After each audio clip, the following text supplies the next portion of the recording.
Nils Roland here at Crème de la Coco, and on season 13 this year in Halloween Wars, we're going to be making soy, ginger, lime, salted caramel, truffle eyeballs for you. You'll be able to get them in store. Let's get started. I'm going to show you how to make them.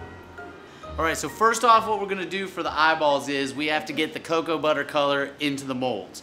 So we have to make the pupil of the eyeball first, which is that center.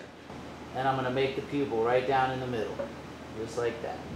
Next is going to be the red. So I'm just going to take a little bit of the red here on my finger, and we're just trying to get a little bit of a splatter. You don't want too much red here because it'll sort of take away from the whole feel of it. It's just a touch, just to signify that maybe this is Halloween, maybe it's a little creepy, maybe something went wrong. Alright, and now that our cocoa butter is set, we can come back and start layering our colors in to finish the eye. So we're going to take a little bit of the blue, and I use the end of my pinky for this because it's about the right size for the interior of the eye.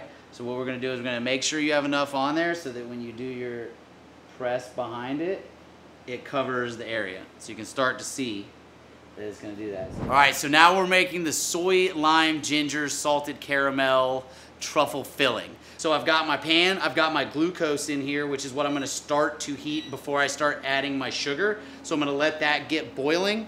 Over here, what I'm going to add is I'm going to add my heavy cream and my vanilla beans into this pot. And the reason I want to heat up my heavy cream first is you do not want to pour cold heavy cream into hot sugar. What it'll do is it'll cause the sugar to seize, and you'll have to sit there and melt forever, and it'll probably make the texture of your caramel not exactly what you want. You don't really want crunchy bits in there. But what I'm going to do here is I love vanilla beans, so basically what I'm going to do is I've had these soaking in rum for quite a while. So I'm going to pop them open, and what I'm going to do is I'm going to squeeze out the seeds. And if you've been soaking them, this becomes possible to do, so the liquid and all the seeds pop out. And then once you get that, you split it real fast down the middle and drop it in.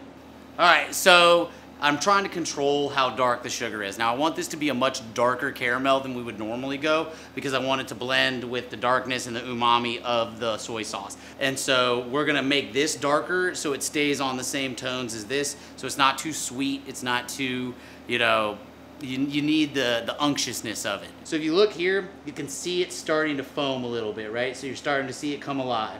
And I'm going to stop it before it boils over. But if you watch right now, this is the point where it goes real fast. Pull it off, goes right back down, right? So I'm going to put it on the edge, I'm going to turn that off, and we're just going to let that sit. Alright, so now all of our sugar and glucose is melted and it's starting to boil, it's starting to smoke a little bit. So if you see what we're doing with the color, see it's a little bit amber, I'm going to go a touch darker than this. You don't want it to burn, but basically we're doing a controlled burn here. And so right here is where we want to do this. So what I'm going to do is I'm only pouring a little bit at a time. So if you throw all of that heavy cream in there at once, this is all going to boil up real crazy. The nice part about doing it step by step is you can control sort of how much is being cooked off at a time, and you won't have to boil it as long on the second round. So if you were to pour cold in here, the sugar is going to seize, the heavy cream is going to splatter everywhere, and yeah, it'd be a real mess. So I'm waiting for it to start to hold its shape a little bit when it bubbles, so we have really fast bubbles right now.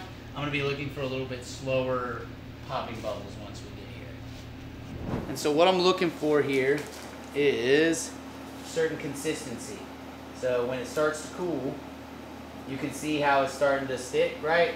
So now we've got a nice caramel. So I've got this going, I've turned the heat off. I'm now going to add our lime zest.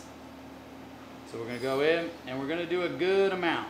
A little bit of ginger. We're going to add more ginger later. I'm just going to do a little bit because I like the heat to sort of absorb some of it when it goes and does all of its cooking. It melds nicely. And one other little thing I'm going to add to this that generally makes a nice difference is I'm going to add a little bit of butter at the end. So I'm going to take probably a tablespoon and a half, put it in there, and what that's going to do is that's going to give it a nice silky finish. So we're going to stir this up, we're going to let that melt. So I'm going to give it a taste and see where we're at. Tastes really great as is. Once we hit it with a little bit of chocolate and ginger, it's really going to pop. It's going to be something you haven't tasted before.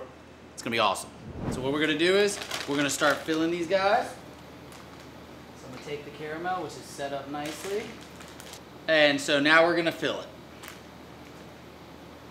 So I've got some tempered chocolate here. And what we're gonna do is we're gonna go over all the tops. Just real nice like this.